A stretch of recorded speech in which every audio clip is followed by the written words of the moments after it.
Hey guys, Kyle with Aero Equipment here. What we got here is Dakota bodies. It's a Warrior steel skirted bed. So it's all skirted in with the 4 built-in boxes. We got a larger 30-inch box up at the front here with the Eberhard whale tail style door latches. It's a fully sealed box, so you can throw your straps or tools in there and keep them dry and locked up. And then we have a smaller 16-inch box back behind the tire as well, which is all sealed as well.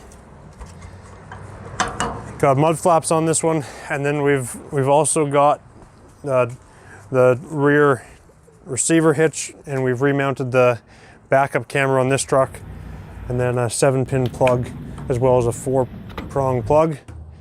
Got some built-in steps to get up on the surface of the deck. A guy can put 6-inch drop-in side rails in the stake pockets here if you're hauling totes or a bundle of posts or something like that.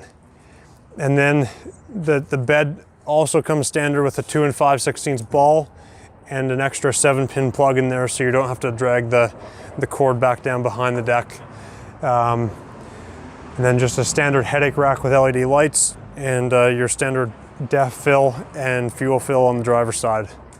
So that's just a brief overview of the Dakota body steel deck.